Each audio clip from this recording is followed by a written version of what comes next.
Hello hello. नहीं sir. Video clear दिख रहा है? जी सर, क्लियर दिख रहा, क्लियर। एक बार ग्रुप कॉल करिए तो।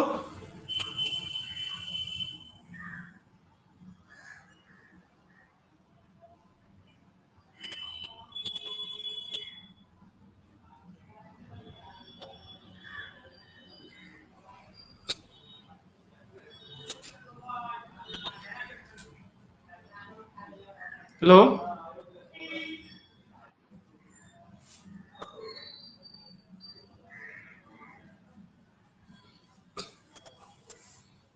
कॉल कर दीजिए ग्रुप में, क्योंकि मैं यहाँ से करूँगा फिर आउट हो जाऊंगा तो फिर सब कंफ्यूजन में पड़ जाएंगे।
वीडियो क्लियर दिख रहा है? जी सर।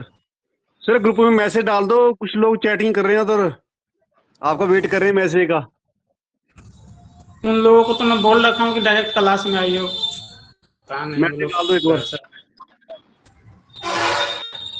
मैसेज डाल दो एक बार उनको।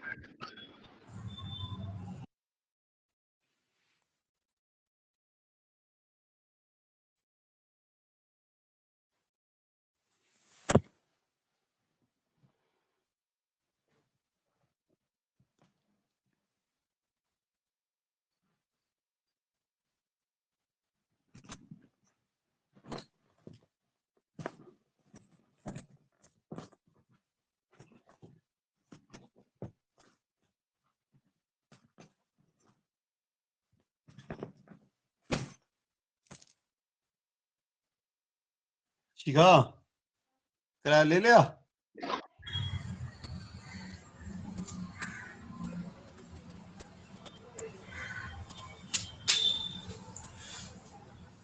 बोर्ड क्लियर दिख रहा है?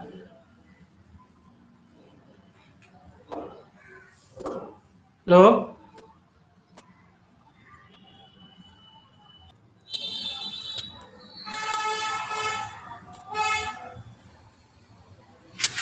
चलिए स्टार्ट किया जो आएंगे वो दिखा जाएगा।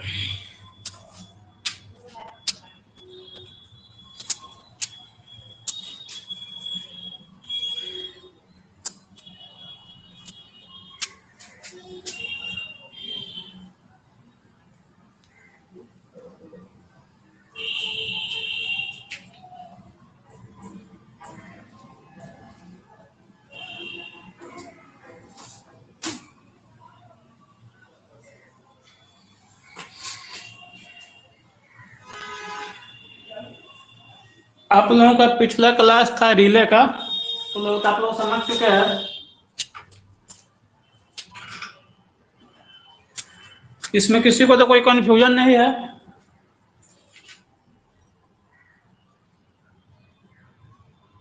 हेलो। No sir.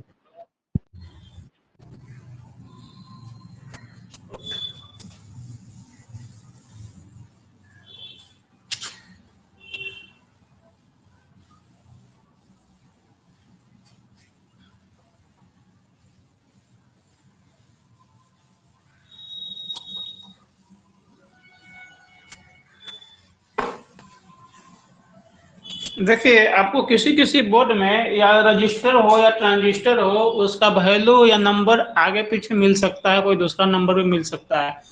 तो वहां पे आपको कंफ्यूज नहीं होना है। आपको सर्किट के हिसाब से जो मैंने समझा रखा है उसके हिसाब से आपको रिपेयर करना है। उसमें कौन सा कंपोनेंट लगा है उसी कंपोनेंट के अनुसार आप कंपोनेंट पे लगा सकते हैं। तो आपको थोड़ा बहुत बोर्ड में चेंजिंग भी मिल सकता है कंपोनेंट का, तो उसको आपको वहां पे बोर्ड में देखकर उसको लगा देना है। कोई कंपोनेंट खराब है तो उसके अनुसार लगा देना है। यहाँ आपको क्लास करने का मेन ये है कि आपको कैसे चार्जर काम करता है, किस तरह से क्या कौन सा कंपोनेंट किस तरह से वर्क करता है उसको आप समझते हैं। आपको किसी किसी चार्जर में लोकेशन कंपोनेंट का या कंपोनेंट का वैल्यू चेंज मिल सकता है, तो वहां पे आपको कंफ्यूज नहीं होना है। उस वैल्यू के हिसाब से वहां पे इंस्टॉल करके आपको काम कर देना है। हमारा प्रयास है कि आपको समझ में ये है कि चार्जर कैसे वर्क करता है, कौन सा सेक्शन का क्या काम है। हम जहां तक प्रयास करते हैं कि आपको कंपोनेंट का सही वैल्यू लिख दें, लेकिन किसी किसी चार्जर में आपको थोड़ा बहुत ऊपर नीचे कंपोनेंट के वैल्यू में मिल सकता है। उसको आपको उसके अनुसार रिपेयर कर देना है, प्रॉब्लम है उसमें। तो हमारी बात समझ रहे हैं सभी लोग? हेलो। हाँ सर जी। जी सर, सुन रहा।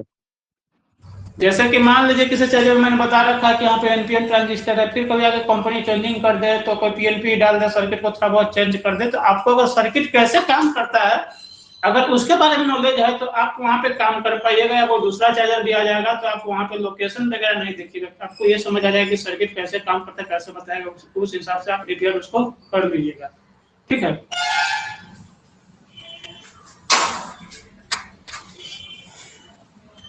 आज हम पहले देखते हैं 12 वोल्ट का सप्लाई जूम चार्जर में कैसे क्लियर किया गया और 10 वोल्ट का।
माँ सर जी थोड़ा लाइट पड़ रहा है थोड़ा बोर्ड पे आपके ना, यहाँ पे जहाँ लिख रहे हैं आप। अच्छा अच्छा, एक मिनट देखिए तो। हाँ ठीक है सर, अब बिल्कुल अब बिल्कुल ओके सर।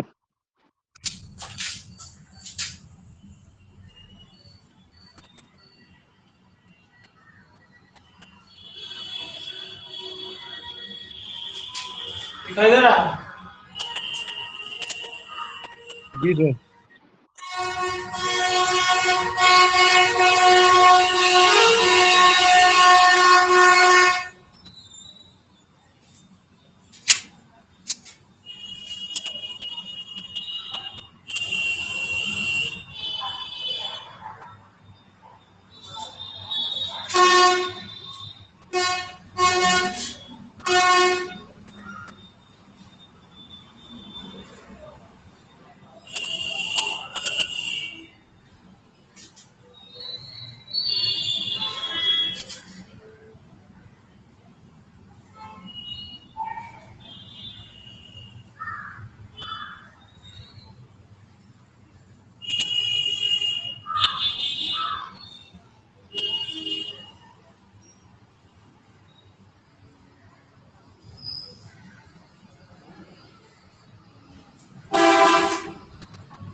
आप लोगों को बोर्ड पे क्लियर दिख रहा है?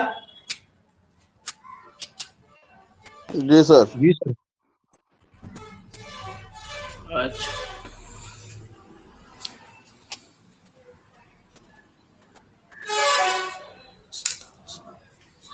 यहाँ पे जो 12 वोल्ट का जीना डायोड है, 12 वोल्ट जीना डायोड 5 वाट में आपको मिलेगा सर्किट में। इसका नंबर होगा IN 5349, ठीक है। और जो 10 वोल्ट का ZB होगा 5 वाट, उसका नंबर होगा IN 5347। दिख रहा है?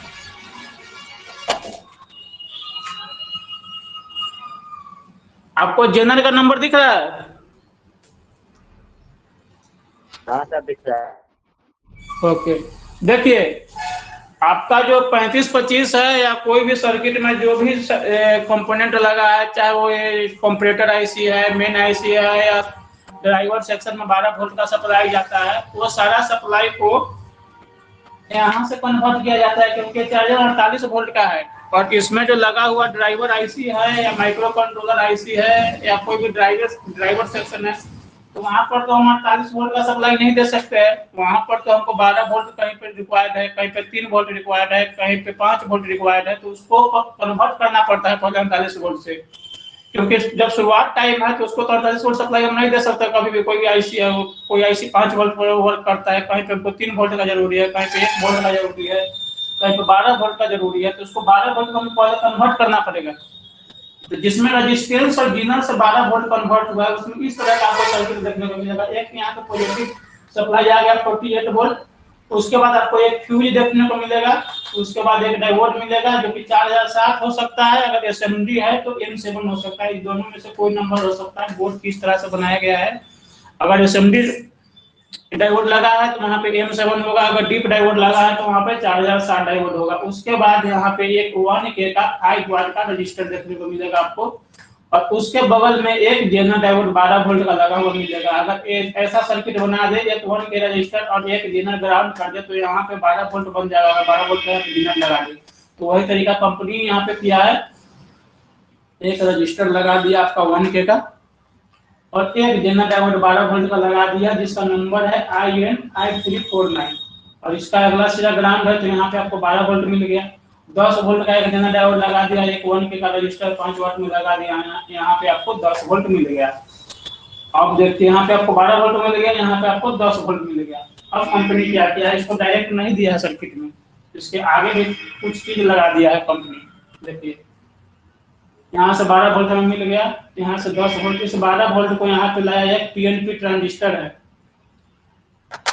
ये PNP ट्रांजिस्टर पे वोल्ट आया। जब चार्जर का पीछे से प्रिंट देखेंगे तो आपको पता चल जाएगा। देखिए मैं आपको दिखाता हूँ,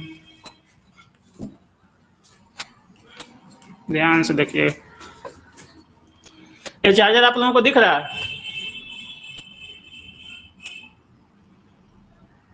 जी सर। देखिए ये 48 वोल्ट का है सप्लाई, यहाँ पे 48 वोल्ट है, ठीक है। और ये जो जेनर और जो रजिस्टर मैंने बताया है, देखिए यहाँ पे आपको अंदर में 2 डायोड देखने को मिल रहा है। जी सर। हाँ सर जी बिल्कुल 2 दिख रहा डायोड और दो रजिस्टर भी है यहाँ पे। एक रजिस्टर ये और एक रजिस्टर ये है, 5 वाट 5 वाट 1K, ठीक है। ठीक है सर जी। ये 2 रजिस्टर है, 2 जेनर है। एक 10 वोल्ट बन गया सप्लाई, और एक 12 वोल्ट बन गया है जेनर से। अब देखिए यहाँ पे कैसे सप्लाई क्रिएट हुआ है। यहाँ जो 12 वोल्ट वाला सेक्शन है वो यहाँ पे है, उसके बाद इसके बगल से एक प्रिंट गया है यहाँ से, और वो प्रिंट आया है यहाँ पे, और यहाँ से एक जंपर के माध्यम से यहाँ पे आ गया है, और इसके बगल में एक PNP ट्रांजिस्टर है यहाँ पे बैक साइड से, वो है आपका ये इंडक्टर के बगल में देखने को मिलेगा। आपको दिखाई दे रहा है?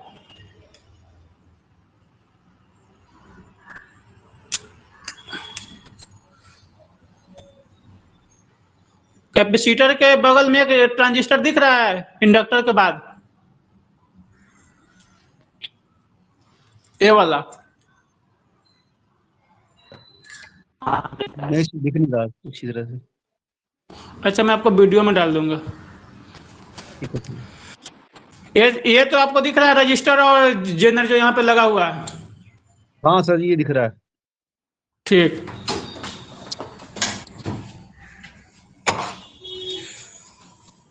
तो यहाँ पे एक 12 वोल्ट का जीनर लगा दिया रिवर्स वाइस, और एक 10 वोल्ट का जीनर रिवर्स में लगा दिया, और यहाँ पे ग्राउंड करके यहाँ पे 12 वोल्ट का सर्किट क्रिएट कर दिया, और यहाँ पे 10 वोल्ट का सर्किट क्रिएट कर दिया। ठीक है। अब इसके बाद यहाँ पे सर्किट में यहाँ से डायरेक्ट 12 वोल्ट नहीं दिया है, ये 12 वोल्ट आपका जाएगा 35-25 VCC, फैन वगैरह सब जगह। फैन तो इसी से कनेक्ट रहता है, उसके बाद एमपी से चालू हो जाता है, तो 35-25 को VCC यहीं से जाता है। तो देखिए यहाँ पे 12 वोल्ट बना दिया, और ये पीएनपी ट्रांजिस्टर के एमीटर पे ला दिया वोल्ट, और एमीटर और बेस के बीच में एक 10K का रजिस्टर लगा है। एमीटर और बेस के बीच में एक 10K का रजिस्टर लगा है। अब यहाँ पे एक्टिव नहीं हुआ जब तक इसका ग्राउंड इधर से फ्लो नहीं हुआ, यहाँ का वोल्ट ड्रॉप नहीं हुआ, तब तक ये ट्रांजिस्टर एक्टिव नहीं होगा। तो यहाँ पे आपको एक 48 वोल्ट का सप्लाई और एक डायोड जो है कि रिवर्स वाइस में लगा है 4007 M7। आप लोगों को अभी तक मैंने बताया है कि डायोड फॉरवर्ड वाइस में काम करता है कि अगर ये पॉजिटिव वोल्ट है 48 वोल्ट, तो इसको ऐसे चाहिए, नोड इधर और कैथोड इधर, तब जाएगा वोल्ट इसका 48 से 47.3 आएगा, ऐसे जाएगा। तो लेकिन अगर ये 48 वोल्ट है और अगर इसको रिवर्स वाइस कंपनी ऐसा लगा देगा तो इसका कुछ वोल्ट आंशिक रूप से 0.5 0.7 आउट हो जाता है रिवर्स वाइस में भी। वही तरीका कंपनी यहाँ पे यूज किया, इसको रिवर्स में लगा दिया और एक 10K का रजिस्टर लगा दिया और इसके बेस पे वोल्ट चला गया। रिवर्स में भी कुछ वोल्ट निकल जाता है, 0.7 0.8 जितना ड्रॉप होता है फॉरवर्ड में उतना वोल्ट निकल जाता है। और एनपीएन ट्रांजिस्टर को एमीटर की अपेक्षा मात्र 0.7 वोल्ट का आवश्यकता होता है उस ट्रांजिस्टर को वर्किंग में आने के लिए, ऑन होने के लिए। तो वही तरीका यहाँ पे कंपनी लगा दिया, 48 वोल्ट है और रिवर्स वाइस में एक डायोड लगाकर और इसको ऑन करा दिया। और इसका ग्राउंड जैसे ही ऑन होगा, इसका ग्राउंड कलेक्टर से कनेक्ट होगा और यहाँ का वोल्ट कुछ दबेगा और ये एमीटर का सप्लाई कलेक्टर से स्टार्ट हो जाएगा और टेम्परेचर सेंसर से होते हुए 12 वोल्ट सप्लाई आपका 35-25 के VCC पीक पे चला जाएगा। ठीक है। तो यहाँ पे आपको यहाँ से सप्लाई आया पीएनपी ट्रांजिस्टर के एमीटर पे, और ये रिवर्स वाइस कनेक्ट है, ये सप्लाई यहाँ पे आया और ये दोनों एक साथ कनेक्ट हुआ और यहाँ का वोल्ट कुछ कमा और ये सप्लाई यहाँ से आना स्टार्ट हो गया टेम्परेचर सेंसर के थ्रू 35-25 के VCC पीक पे चला गया। यहाँ से किसी को कोई कंफ्यूजन है?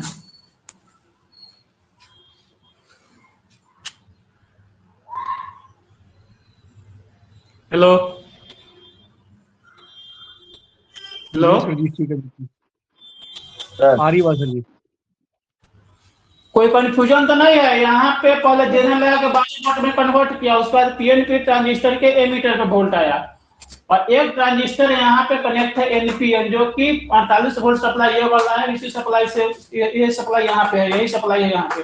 और यहाँ पे डायोड रिवर्स वाइस में लगा दिया, फॉरवर्ड में नहीं लगा, रिवर्स में लगा दिया, कैथोड पॉजिटिव की तरफ कर दिया है। तो आप लोगों को दिमाग में कंफ्यूजन हो रहा होगा कि एनोड से कैथोड की तरफ जाता है पॉजिटिव वोल्टेज, लेकिन कैथोड से एनोड की तरफ पॉजिटिव वोल्ट नहीं जाता है। ये बात सही है, लेकिन इसको ऑन होने के लिए मात्र 0.7 वोल्ट ज्यादा चाहिए ग्राउंड की अपेक्षा। तो यहाँ पे मात्र 0.7 वोल्ट आ जाएगा तो ये ट्रांजिस्टर एक्टिव हो जाएगा।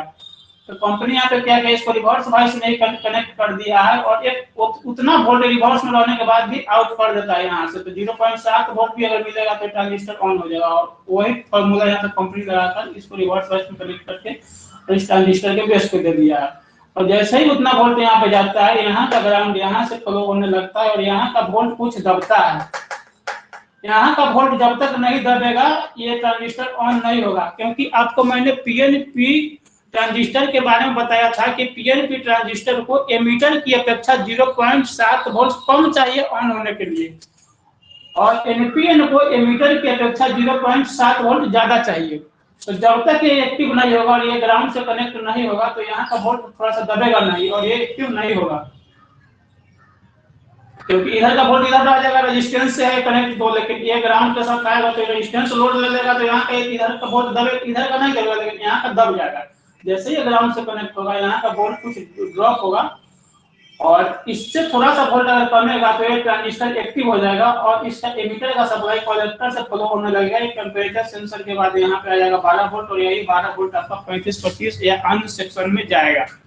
ठीक है, तो अगर कभी आपका 12 वोल्ट सप्लाई काम नहीं करता है चार्जर में, तो सबसे पहले आपको क्या करना है, यहाँ पे फ्यूज चेक करना है, उसके बाद आपको इस डायोड को चेक करना है, इसको चेक करना है। उससे भी शानदार तरीका है, अगर 12 वोल्ट नहीं जा रहा तो पहले यहाँ पे देखें कि 12 वोल्ट बन रहा है कि नहीं रेजिस्टेंस के बाद। अगर यहाँ पे 12 वोल्ट नहीं बन रहा है तो आपको फ्यूज चेक करना है, 4 डायोड चेक करना है, 1 का रजिस्टर और एक जीनर चेक करना है। अगर यहाँ पे नहीं बन रहा है तो इसको आपको यहाँ का सेक्शन चेक करना है। अगर ये 3 कंपोनेंट होता है 1 2 3, तो आपको जीनर बदल देना है, क्योंकि मैंने आपको पिछले क्लास में बता रखा है कि कभी कभी जीनर डायोड या डायोड उसका रीडिंग ओके रहता है देखने पे, लेकिन वो अंदर से काम नहीं कर रहा होता है, शॉर्टिंग कर रहा होता है। तो अगर आपका रजिस्टर ओके है, 4 डायोड ओके है, फ्यूज ओके है, तो आपको उसको चेंज करना है। अगर यहाँ पे 12 वोल्ट सप्लाई आपका बन रहा है और टेम्परेचर सेंसर का दूसरा पिन पे नहीं आ रहा है या 35-25 पे नहीं जा रहा है, तो अब आपको क्या करना है, इस ट्रांजिस्टर को चेक करना है, इस रेजिस्टेंस को चेक करना है डीपली, इस रेजिस्टेंस को डीपली चेक करना है, इस ट्रांजिस्टर को चेक करना है, इस रेजिस्टेंस को चेक करना है, इस डायोड को चेक करना है, इस सर्किट को चेक करना है। अगर यहाँ से यहाँ वोल्ट बन रहा है और यहाँ पे वोल्ट नहीं आ रहा है, तो एक ट्रांजिस्टर ए रजिस्टर है, इस सबको चेक करना है, और टेम्परेचर सेंसर के प्राइमरी साइड पे चेक करना है कि यहाँ पे वोल्ट आ रहा है कि नहीं। अगर किसी केस में आपको यहाँ पे वोल्ट बन रहा है, यहाँ पे वोल्ट आ गया प्राइमरी साइड और थर्मिस्टर के सेकेंडरी साइड पे नहीं आ रहा है, तो आपको थर्मिस्टर को चेंज कर देना है। आपको किसी भी स्थिति में 35-25 के बीसीसी पिन पे 12 वोल्ट को क्रिएट करना है। जब तक यहाँ पे बीसीसी नहीं मिलेगा आपका सारा सेक्शन ओके रहेगा, फिर भी आपका 35-25 ऑन नहीं होगा।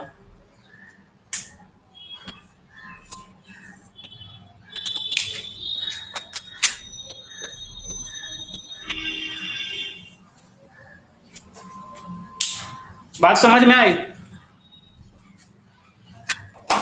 हेलो हेलो जी सर, आ जी गया। सर। कोई दिक्कत? नहीं सर। एक बार फिर से रिपीट कर देता हूँ। सबसे पहले यहाँ पे आपको वोल्ट चेक करना है, 12 वोल्ट का और 10 वोल्ट दोनों चेक करना है। अगर यहाँ पे वोल्ट नहीं मिल रहा है तो इस सेक्शन को चेक करिए जो मैंने बताया, उसको काम करिए। 1 का रजिस्टर है, 4 डायोड है, फ्यूज है। अगर आपका यहाँ पे वोल्ट आ रहा है और यहाँ पे वोल्ट नहीं आ रहा है, तो उसके बाद आपको एक ट्रांजिस्टर ये डायोड और ये सब रजिस्टर को चेक करना है डीपली। अगर यहाँ पे वोल्ट आ रहा है और यहाँ पे नहीं आ रहा है, तो टेम्परेचर सेंसर को चेंज करिए, आपका काम हो जाएगा। आपका चार्जर में आपको सबसे पहले तो काम करना है कि हमारा बीसीसी बन रहा है 35-25 साइड या नहीं बन रहा है। 35-25 साइड बीसीसी नहीं बनेगा तो वो 35-25 वर्क ही नहीं करेगा। तो आपको सबसे जरूरी है ये 10 वोल्ट और 12 वोल्ट सेक्शन। ठीक है, इसको स्क्रीनशॉट आप लोग करिए। TL431 मैंने बना रखा है, यहाँ से TL431 का मैं एक स्पेशल क्लास करा दूंगा, आप इसको नोट कर लीजिएगा कॉपी में। यही से चार्जिंग कट ऑफ किया जाता है। 35-25 का पिन 8 पे TL431 पे, जैसे TL431 एक्टिव होगा 2.5 वोल्ट से ज्यादा, तो चार्जिंग कट ऑफ के लिए यहाँ पे इस पिन का यूज किया गया। तो मैं आपको अगला क्लास में जो इसका स्पेशल क्लास कराऊंगा उसमें बता दूंगा इसके बारे में। ठीक है, हेलो जी सर। इसको स्क्रीनशॉट करिए आप लोग।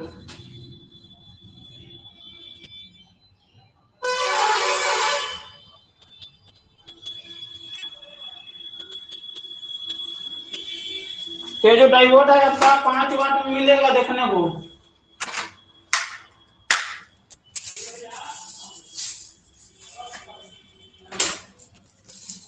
पांच वाट का ही डायोड लगाना है, ठीक है। मिस्टेक में नहीं पड़ेगा कि 500 मिलीवाट का डायोड नहीं लगाइएगा, क्योंकि इस पे लोड रहता है। देखिए दिखाई दे रहा है?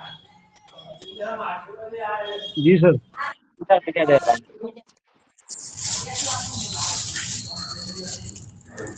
देखिए इस तरह का आपको मिलेगा। नंबर भी मैंने मेंशन कर दिया है, 12 वोल्ट जीनर का नंबर है 5349। और 10 वोल्ट जीनर का नंबर है 5347। ठीक है,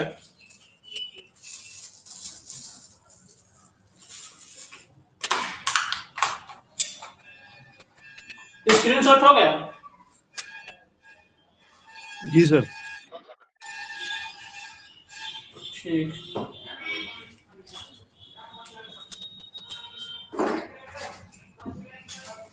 आप लोगों को अभी तक मैंने कितना टेस्टिंग पॉइंट लिखा रखा है?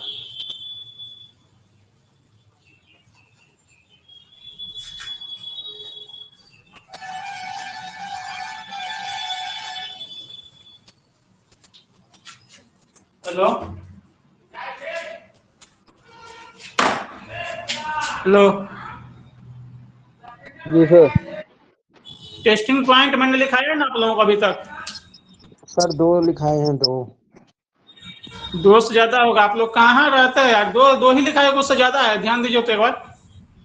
सर मैं देख रहा हूँ कॉपी में। सारे लोग नहीं लिखे हैं क्या?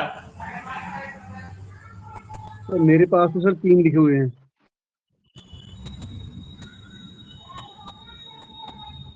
और लोग बताइए तो।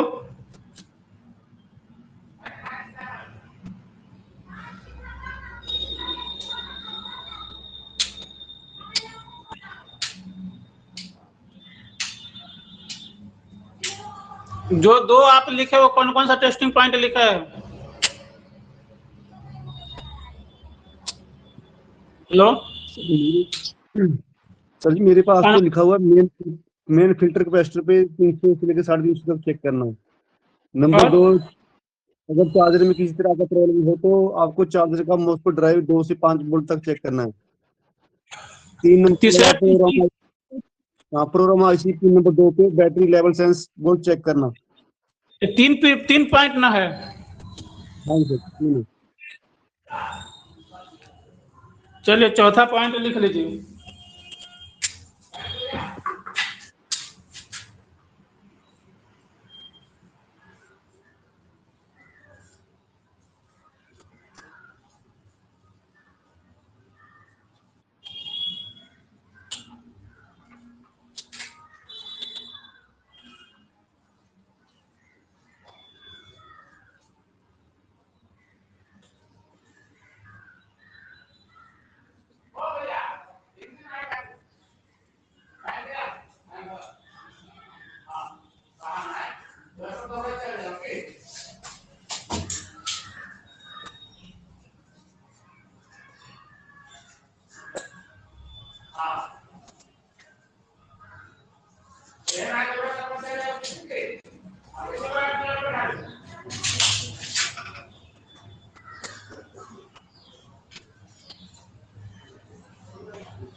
दिखाई दे रहा?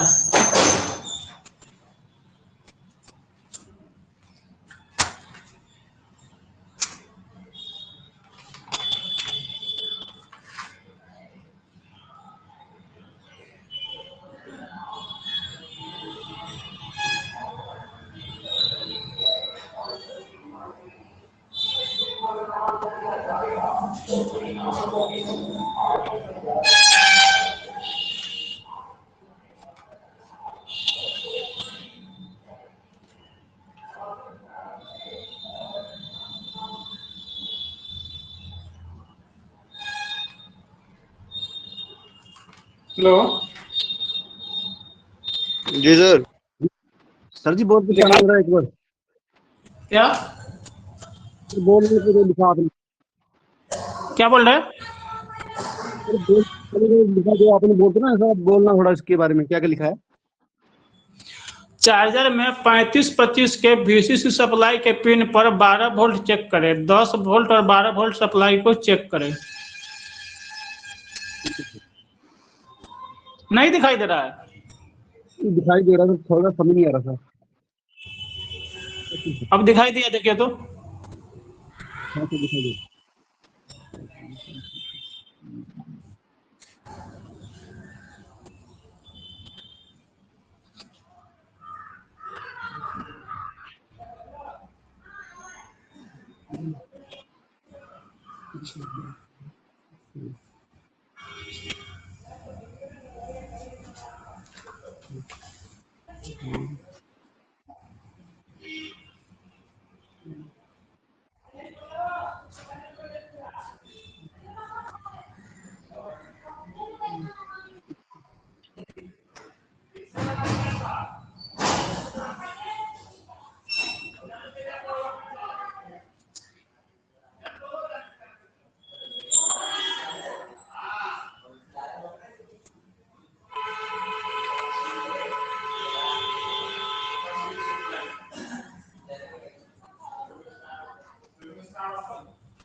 हेलो,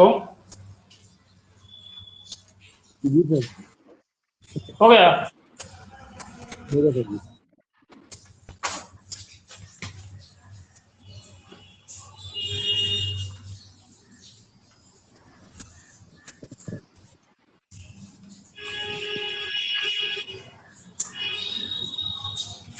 एक रूम का चार्जर आया है 18 एम्पियर, उसमें जीना डायोड से 12 वोल्ट और 12 वोल्ट का सप्लाई नहीं बनाया गया है, ठीक है।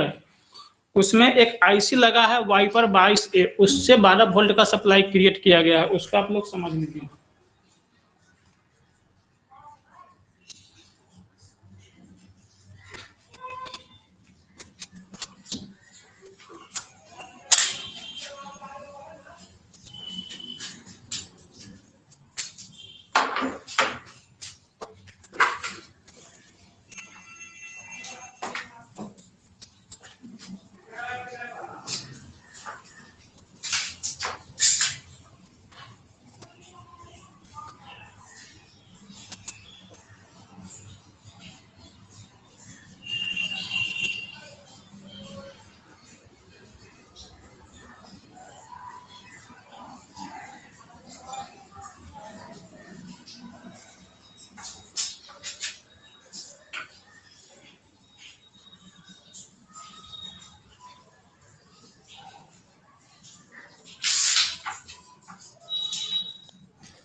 इस पे आप लोग कभी काम किया है? इसमें तो कोई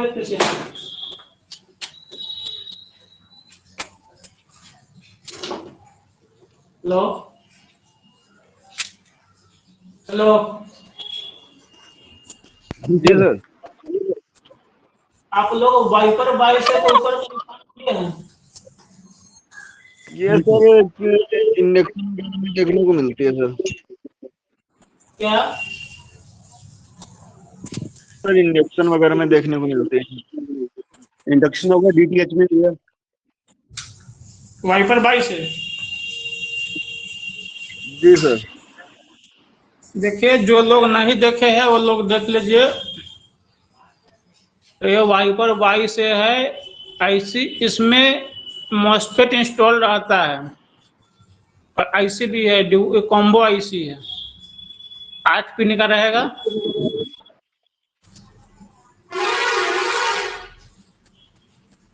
इस तरह का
आप लोगों को क्लियर दिख रहा है जो मैंने डायग्राम बना दिया है अभी? जी सर। जैसे मैंने पिछले अभी जो आपको इससे पहले जो बताया है उसमें मैंने आपको बताया है कि 12 वोल्ट कन्वर्ट करने के लिए कंपनी वहां पे जीना डायोड और एक रजिस्टर लगाया है, ठीक है। ठीक है सर। अभी बताया ना पहले। हाँ हेलो। जी, हाँ जी। लेकिन इसमें जो है कंपनी वो 12 वोल्ट को 48 वोल्ट से 12 वोल्ट को कन्वर्ट करने के लिए एक वाइपर आईसी का इस्तेमाल किया है और एक स्विच मोड ट्रांसफार्मर का इस्तेमाल किया है। इन दोनों को कनेक्ट करके वहाँ 40 वोल्ट को 12 वोल्ट में कन्वर्ट करता है। ठीक है। ठीक है जी। यहाँ पे जो आपको ट्रांसफार्मर दिख रहा है वो ये वाला ट्रांसफार्मर है, देखिए दिखाई दे रहा है। जी सर।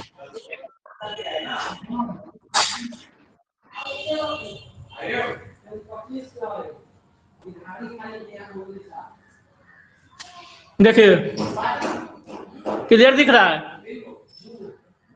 जी सर दिख रहा है। ये ट्रांसफार्मर आपका यहाँ पे है और यहाँ पे मैंने आपको भी वाइपर बाई से दिखाया है कि 8 पिन का वाइपर बाई से होता है और एक ट्रांसफार्मर यहाँ पे है। ये जो आईसी है वाइपर बाई से, ये आईसी कॉम्बो आईसी है। इसमें एक आईसी भी है और एक मॉसफेट भी है, क्योंकि इस ट्रांसफार्मर को बिना उसके प्राइमरी साइड से सेकेंडरी साइड की तरफ वोल्ट आउट नहीं कराया जा सकता। Hello hello. जी सर। किसी भी डीसी सप्लाई में अगर कोई ट्रांसफार्मर लगा हुआ है और सप्लाई उसमें डीसी मिल रहा है, तो उस ट्रांसफार्मर के प्राइमरी साइड से वर्क कराने के लिए हमको एक मॉसफेट और एक ट्रांसफार्मर का हर हाल में, एक मॉसफेट और एक पीडब्ल्यूएमआईसी का हर हाल में जरूरत पड़ेगा, तभी जाकर ट्रांसफार्मर प्राइमरी साइड से आपका स्विच कर सकता है, ऐसे नहीं करेगा। तो इसमें क्या क्या है, कंपनी एक वाइपर 22 से लगा दिया है और एक ट्रांसफार्मर लगा दिया है। और ये वाइपर 22 के है, इसमें एक मॉसफेट है और एक आईसी है, दोनों इंस्टॉल है इसी में। देखिए इसमें एक ड्रेन है, इसका 5 6 7 8 ये ड्रेन है, एक नंबर इसका सोर्स है और गेट इसमें नहीं है क्योंकि वीसीसी सप्लाई और फीडबैक से चलता है, तो इसमें गेट नहीं, डायरेक्ट वीसीसी मिलेगा। ड्रेन और सोर्स के बीच में स्विचिंग होना स्टार्ट हो जाएगा और ट्रांसफार्मर का प्राइमरी साइड स्विचिंग होगा और सेकेंडरी साइड से आउटपुट निकलना स्टार्ट हो जाएगा। अगर आपका कभी सर्किट में यहाँ पे 12 वोल्ट नहीं बन रहा है, यहाँ पे आपको चेक करना है सेकेंड बाइंडिंग में यहाँ पे 12 वोल्ट नहीं बन रहा है, तो आपको सबसे पहले यहाँ पे चेक करना है कि इसको वीसीसी मिल रहा है कि नहीं मिल रहा है। देखिए इसको वीसीसी मिलने के लिए प्राइमरी साइड में सबसे पहले क्या किया है, इसके टैपिंग से 2 रजिस्टर लगा दिया है, एक ये रजिस्टर एक कैपेसिटर, और सबसे पहले इस पे यहाँ से वीसीसी आता है। जैसे ही वीसीसी मिलता है ये आईसी एक्टिव होता है और यहाँ से आउटपुट निकलना स्टार्ट होता है। उसके बाद क्या कंपनी ट्रिक लगाया, एक डायोड लगाकर और यहाँ से कनेक्ट कर दिया और ये क्या हुआ, ये 12 वोल्ट अब यहाँ से मिलना स्टार्ट हो गया और ये रजिस्टर का काम इसका खत्म हो गया। ठीक है। अगर आपका ये डायोड खराब हो जाएगा तब भी आपका रजिस्टर बार बार जलेगा, लगा कर दे दीजिएगा पार्टी को और 2 दिन बाद फिर देखिएगा कि आपका ये रजिस्टर जल गया है। उस कंडीशन में क्या होता है कि आपका ये डायोड खराब है, जिस कारण यहाँ का वोल्टेज यहाँ नहीं जा पाता है और कंटिन्यू रजिस्टर से वोल्टेज एक्टिव रहता है, जिस कारण रजिस्टर जल जाता है। ये बात को ध्यान दीजिएगा। तो कभी आपका 12 वोल्ट का सर्किट काम नहीं कर रहा है तो सबसे पहले आपको यहाँ पे वीसीसी चेक करना है। अगर चार्जर आपका ये सर्किट ऑन हो या नहीं हो, उस अगर ऑन नहीं भी होगा फिर भी यहाँ पे आपको वीसीसी मिलेगा, क्योंकि 2 रजिस्टर लगा हुआ है इस बाइंडिंग के बाद, एक 82K का एक 82K का, और यहाँ से इसको वीसीसी मिल रहा है। जब ये ट्रांसफार्मर एक्टिव हो जाएगा तब यहाँ का वोल्ट यहाँ पे आ जाएगा और इस रजिस्टर का लोड कम जाएगा। इस तरह से कंपनी सर्किट को क्रिएट किया है। तो अगर आपका रजिस्टर बार बार जल रहा है तो इस डायोड को चेक करना है। ये आपके पास रिपेयर होने के लिए है तो रजिस्टर छोड़िए, रजिस्टर तो प्राइमरी साइड में सबसे पहले वोल्ट मिल जाता है। रिपेयर करने के बाद आपको इस डायोड को चेक कर लेना है कि डायोड मेरा ओके है या फॉल्टी तो नहीं, फॉल्टी हो जाएगा तो आपको 2-4 दिन बाद आपके पास कंप्लेन आ जाएगा कि आपका रजिस्टर खराब हो जाएगा और आपका चार्जर डेड हो जाएगा। तो जब भी आप बनाइए इस डायोड को एक बार चेक कर लीजिए ध्यान से। अगर यहाँ पे वोल्ट नहीं मिल रहा है तो सबसे पहले इसको वीसीसी चेक करिए, वीसीसी मिल रहा है उसके बाद कपलर को चेंज कर दीजिए। कपलर चेक नहीं करना है, ट्रांजिस्टर को चेक कर लीजिए। कपलर कभी भी चेक नहीं करना है, कपलर को चेंज किया जाता है। अगर कोई शॉप हो तो आप कपलर को चेंज करिए। ये 817 कपलर मिलेगा आपको, दिखा देता हूँ।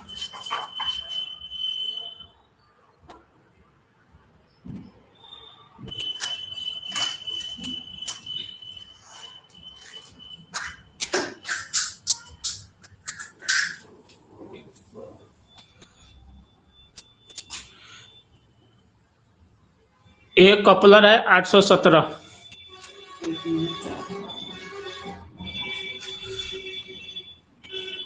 दिखाई दे रहा है आप लोगों को?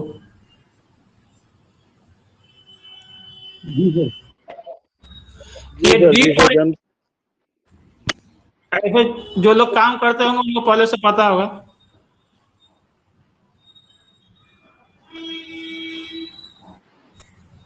ये डीप और एसएम भी दोनों में आता है। सर्किट में आपको क्या लगा हुआ है उसको देखने में दोनों में आता है।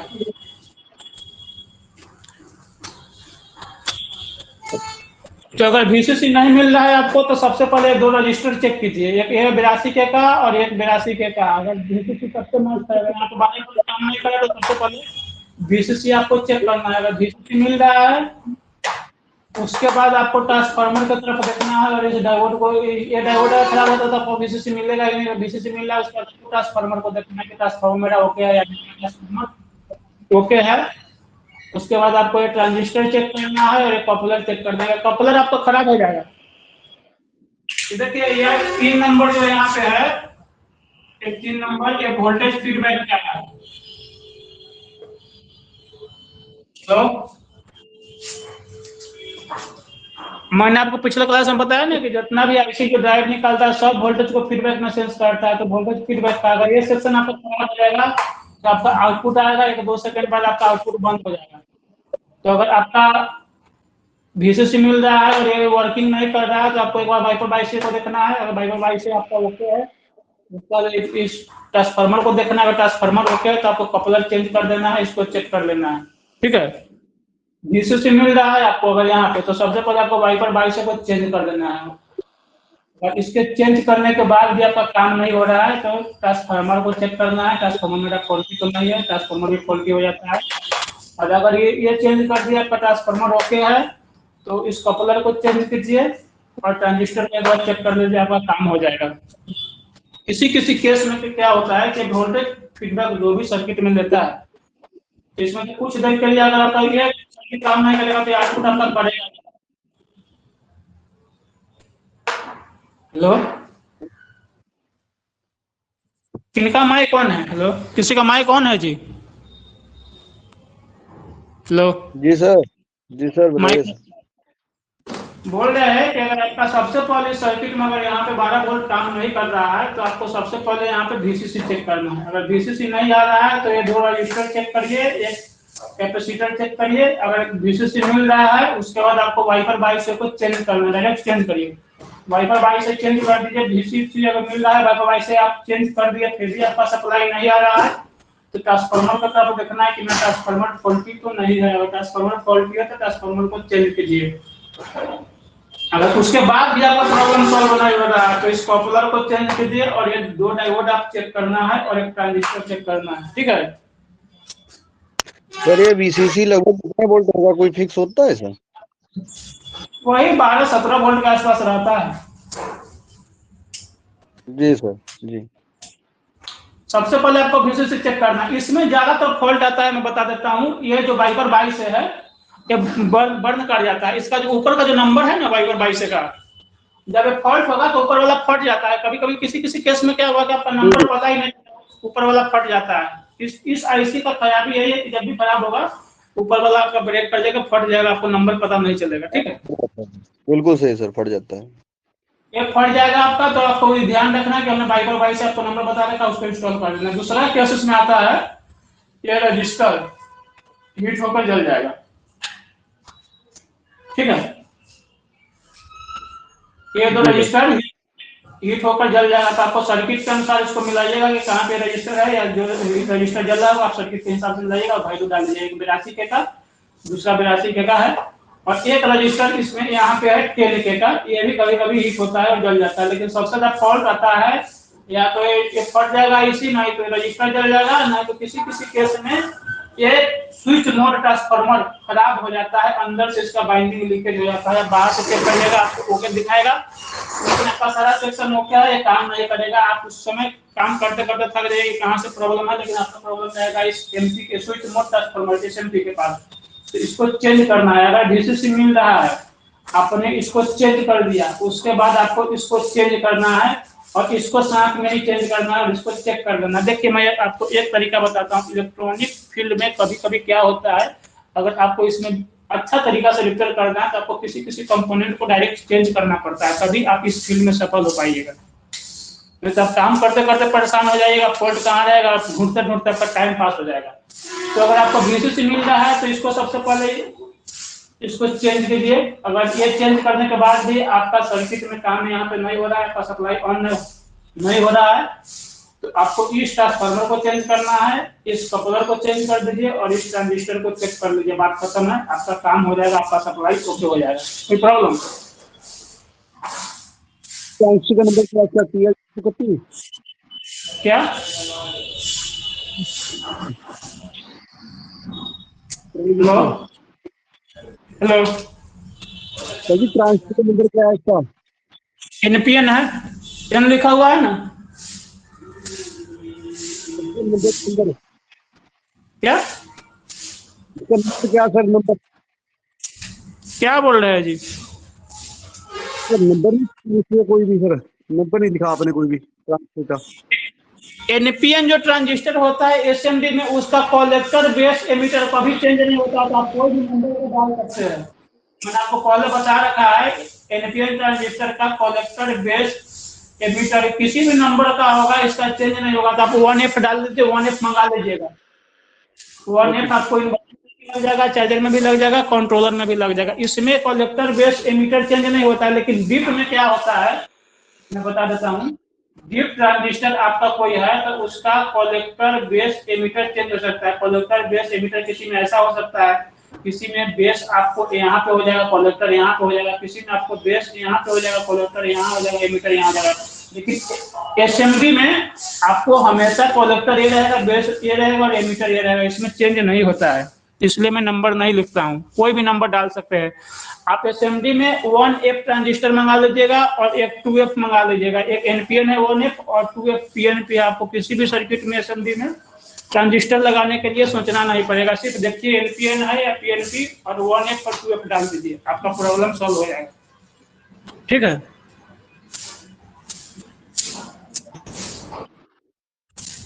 हेलो, कोई कंफ्यूजन? सर हेलो, हाँ बोलिए। सर ये जो SMT ट्रांसफार्मर है सर, ये SMT सर, इस पे ये डायोड कौन सा लगाया है? UFM U2M है, U2M। U2M। इसमें इसी नंबर का डालिएगा, U2M डाल सकते हैं, S1M डाल सकते हैं, 4007 और M7 नहीं डालिएगा ना तो जल जाएगा ये। ठीक है सर, मंगा लीजिएगा U2M को या S1M को और उसी को डालिएगा, जहाँ पे जो नंबर लगा है उसी को डालिएगा। नहीं तो आपको प्रॉब्लम क्या होगा कि आप आज पार्टी को लगा कर देंगे, 2 दिन बाद आपके पास फिर वो डायोड जलकर कंप्लेन में आ जाएगा। तो ये खासकर डायोड में ध्यान रखना, जहाँ पे FR लगा है, U2 लगा है, उसको उसी नंबर का वहाँ पे डालना है। मैं आपको पहले बता दे रहा हूँ, आप परेशान हो जाइएगा।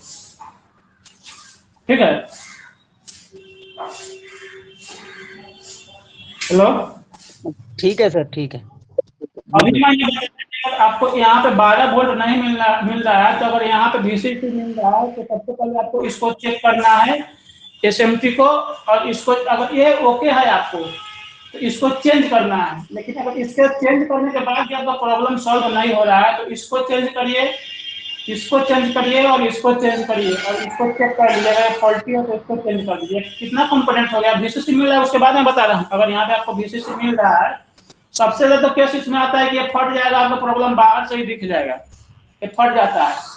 अगर ये ओके है, फटा नहीं है और ये रजिस्टर ओके है, VCC मिल रहा है, तो सबसे पहले ट्रांसफार्मर को चेक करना। ट्रांसफार्मर ओके है तो आपको बाइकर 22 को चेंज करना है। उसके बाद भी आपका प्रॉब्लम सॉल्व नहीं हो रहा है तो इसको चेंज करिए, और इसके चेंज करने के बाद भी आपको प्रॉब्लम सॉल्व नहीं हो रहा है तो लास्ट में आपको SMT को चेंज कर देना है। ठीक है, ज्यादा लफड़ा दिमाग में माथा पेची नहीं पड़ना है। इसको चेंज कीजिए, इसको चेंज कीजिए, इसको चेंज कीजिए। लेकिन आपको स्टेप बाय स्टेप बता रहा हूँ कि पहले क्या करना है कि पहले VCC चेक कर लेना है। आपका VCC ओके है, उसके बाद आपको इसको चेक करना है कि मेरा इसके और इसके बीच कंटिन्यूटी देखिए, इसके बीच, इसके बीच और इसके बीच, इसके बीच, और ये दोनों आपस में शॉर्ट नहीं होना चाहिए कोई भी वायरिंग। इसको चेक कर लीजिए। अगर आपको मल्टीमीटर से पता चल रहा है कि बाइंडिंग शॉर्ट नहीं है, ओके है, मेरा डीसीसी मिल रहा है, तो आप इसको चेंज कीजिए, उसके बाद इसको चेंज कीजिए, फिर भी उसके बाद भी आपका प्रॉब्लम सॉल्व नहीं हो रहा है तो आपको ट्रांसफार्मर को चेंज कर देना है, आपका प्रॉब्लम 100% सॉल्व हो जाएगा। ठीक है, कोई दिक्कत?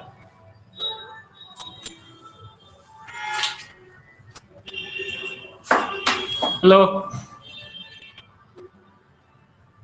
जी सर, कोई दिक्कत नहीं सर, कोई।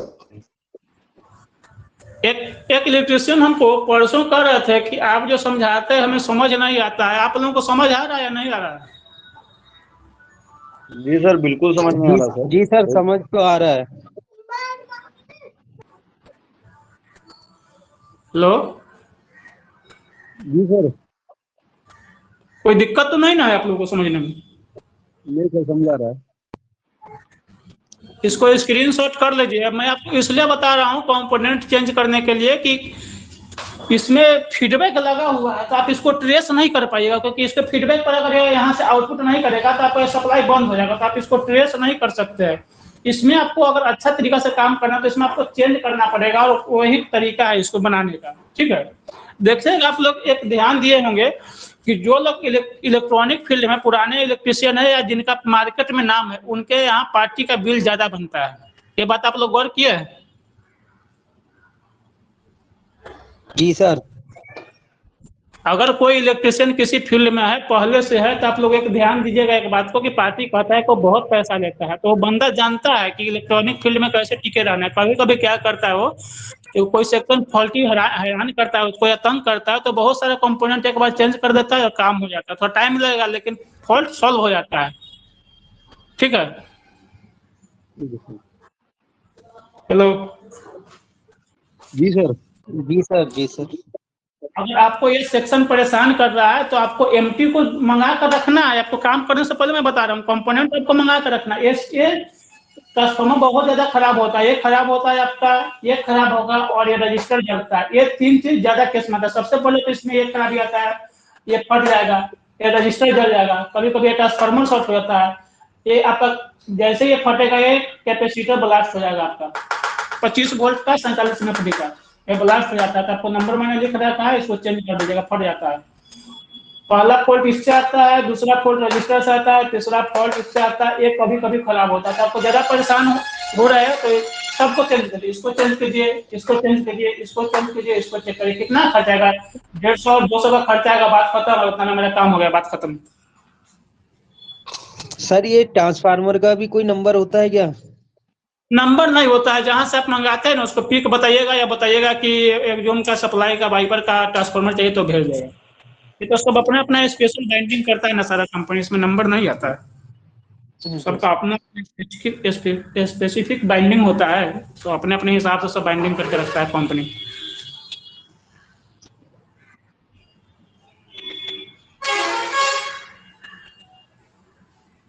ये वाला ट्रांसफार्मर है। जी सर, ये तो देखा है, मेरे पास पीसीबी भी है सर, मैंने खोल के रखी है, अभी करता हूँ उसको। आप बता रहे हैं वैसे ही चेक करता हूँ। आपको कोई कंपोनेंट अगर आपके साइड नहीं मिल रहा है, ठीक है जी, तो आप हमें मैसेज कर देना, मैं आपको यहाँ हो सकता है तो लड़के को भेज कर यहाँ से मंगवा दूंगा। अगर थोड़ा बहुत रहेगा तो मैं ऐसे डलवा दूंगा, आपको मैसेज करना। लेकिन पहले आप अपने शहर में पता करना कि कंपोनेंट मिल रहा है तो वहां से बेहतर होगा, आपको जी जल्दी सर, हमारे वहाँ मिल जाता है। हाँ, तो आप सारा कंपोनेंट मंगा कर रखना है आप लोगों को।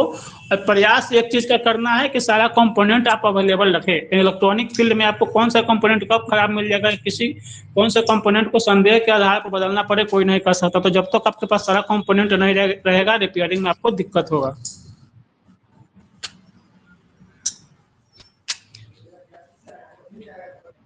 ठीक है, जी सर। इसको स्क्रीनशॉट कर लीजिए और आप लोग इसको डीपली, अभी तो मैंने समझा दिया है, रिकॉर्डिंग वीडियो देखिएगा। और उससे भी बेहतर होगा कि आप लोग इसको कॉपी पर नोट करके खुद से समझने का प्रयास करिए कि आखिर ये कंपनी सर्किट कैसे बनाया है। जब ये आप समझिएगा तभी दिमाग में बैठेगा। आप अपने हिसाब से सोचिए कंपनी का इस सर्किट बनाने का उद्देश्य क्या है, किस तरीका से सर्किट बनाया है। जैसे आप ये समझ लीजिए कि बीसीसी मिल रहा है, उसके बाद यहाँ से क्यों कनेक्ट कर दिया, तो यहाँ से कनेक्ट करने का मतलब है कि यहाँ से आउटपुट मिलेगा और ये आउटपुट डायरेक्ट बीसीसी को मिल जाएगा, तो ये रजिस्टर का लोड कम जाएगा। एक मैं तरीका बता रहा हूँ, तो आपको खुद से समझना है कि कंपनी सर्किट को किस तरह से डिजाइन किया है और सर्किट कैसे काम करता है। इसको आपको अपने दिमाग में बैठाना है, कॉपी में नोट करके। जब ये अपने दिमाग में बैठ जाएगा ना, तब एकदम सेकेंडों मिनटों में आप इसका फॉल्ट फाइंड कर लीजिएगा और इसको ओके कर लीजिएगा। ठीक है, दिया है ना, अधिकतर यही वाला सेक्शन दिया है। अभी जो एक जूम का 18 एम्पियर का चार्जर आ रहा है, सारे चार्जर में यही सेक्शन है, वाइपर 22 से बनाया है। और ये रजिस्टर से जो बनता है उससे अच्छा है और उससे बेहतर है, क्योंकि रजिस्टर और डायोड बार बार खराब होता है, उस पर लोड पड़ता है। ठीक है, आज का क्लास आप लोगों को यहीं पे खत्म किया जाता है।